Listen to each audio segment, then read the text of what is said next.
Hi folks, this is Dan Zorn, Superintendent of the Longview Public Schools, here for Superintendent Story Time this week. I have with me today a special guest. This is Linda Nixon. Linda is in her last day of work with us here in the district office, and Linda's really had a lot to do with the literacy efforts in the district. Well, I'd say she's responsible for Superintendent Story Time and putting that all together, and every time I do this, it's usually Linda who's on the other side of the camera. So I thought it'd be just fitting to have Linda read the story this week. So Linda, I just want to thank you for all the work you've done for the school district. It's just been marvelous working with you. Thank you. And Linda's a librarian at heart, but also a librarian by trade. Yes. And so this is something that's just real important to her. So Superintendent Story Time, I want to introduce Mrs. Linda Nixon. Thank you so much, sir. The story I have today is called The Caboose Who Got Loose, written and illustrated by Bill Peet, who, fun fact, started out as an animator for Disney, and he actually animated part of Dumbo, the old classic Dumbo. The story is called The Caboose Who Got Loose. When Katie Caboose rambled down the tracks, the engines were steamers with puffing smokestacks. She was a caboose who disliked being last, with an endless black cloud of smoke rolling past.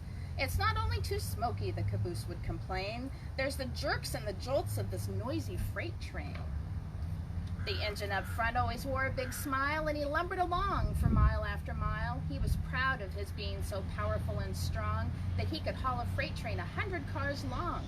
So on he went, chugging, no worry or care, leaving Katie Caboose in dark clouds of despair. Katie had little hope she would ever get loose or ever be anything but a caboose. "I can wish," sighed poor Katie. "What else can I do? If you wish hard enough, then your wish might come true." Often Katie would wish that someday could be, whoopsie, I blew it. Let me see. Often Katie would wish that she someday could be something quiet and simple, like a lovely elm tree, or a ramshackle barn all alone on a hill where the noisiest thing was a squeaky windmill. It might become lonely, she thought, way out there, but at least there's a view with lots of fresh air. Whenever she passed through a small country town, Katie wished she could stop and just settle down and be one of the houses who sat in a row on a tree-shaded street and have no place to go. "It's so restful," thought Katie, "where one can relax," as she hurried and scurried on down the train tracks. What she wished most to be, much more than the rest, was a cabin she'd seen on her trips to the west. A little log shack, half covered with vines, perched on a slope in a forest of pines. How perfect, thought Katie as she hurried on by it, to live there in the trees where it's peaceful and quiet. But all the caboose could look forward to was a deep, rocky canyon the train traveled through, where huge boulders leaned way over the tracks in towering, top-heavy, gigantic stacks. What is holding them up, frightened Katie would wonder, as the earth-shaking train went rumbling right under. If one should come loose and fall down upon her, it would squash Katie flat, and then she'd be a goner. If she didn't get squashed, there was more to be dreaded, up the winding, steep grades where the engine was headed. High up in the tracks were terrible ledges where the track ran along only feet from the edges. The view was breathtaking, but after one look, it was so upsetting she shivered and shook. If she slipped off the track, then down she would go to be smashed into bits on the rocks far below. Then poor Katie received even more of a fright from a smoke-blackened tunnel as dark as the night, and she crept through the tunnel with a horrible thought that far back in the darkness she'd suddenly be caught by caboose-eating monsters who lurked all about. They would gobble her up before she got out. Her trips always ended near a city somewhere, way out in a freight yard with smoke clouding the air, where a turmoil of trains made a great noisy rumble on crisscrossing tracks, an impossible jumble.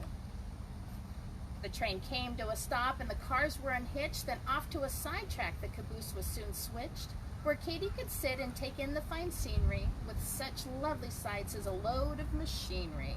Coal cars and flat cars, lumber stacked on their backs, squealing carloads of pigs with snouts poking through cracks. They always left Katie in the midst of it all while the engine received a complete overhaul. The huge engine at last had run down from the strain. From the 10,000 miles he had hauled the long train. Back in the roundhouse, men swarmed all about to check over and under him, inside and out.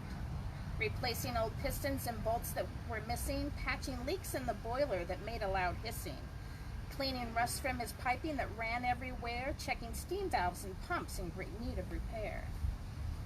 As Katie sat there through one long dreary night, staring up through the smoke at a red signal light, a small house appeared in the sky like a ghost, a shack of the switchman perched high on a post. "I'd like to be you," said the shack very sadly. "If I could trade places, I would very gladly. A caboose is what I've always wanted to be, for you have the best life from what I can see." Before Katie could think of some way to reply, all at once a long freight train came thundering by. The next thing she knew, she was jerked and then jolted, then hitched to the train with her coupler bolted. As the train left the freight yard, poor Katie looked back to catch a last glimpse of the sad little shack. "From now on," Katie promised, "I'll never complain. I'll be a happy caboose at the end of a train and put up with the jolts, the train noise, and the rest, all the smoke that rolls by, or at least try my best." With her new point of view, she enjoyed the long ride. It was fun on a trip through the broad countryside. But when the train crept up a steep mountain grade, then poor Katie found she was still as afraid. And once more she began to shiver and shake at the thought of the frightening curve she must take. Her unsteady wheels could cause her to slip, which would suddenly put a quick end to the trip. It was a hot afternoon, so the going was rough, and the engine up front was in a puffing big huff. He groaned, "What a day to chug up such a grade on a bare mountainside without one bit of shade." When he came steaming over the last hump, he lunged with a fury that made the cars jump, all the way back to Katie, who got such a jolt that it snapped off a rusty old coupling bolt. She was free of the train. At last she was loose, and away down the track went Katie Caboose. On down the grade she flew faster and faster, straight for a curve and certain disaster.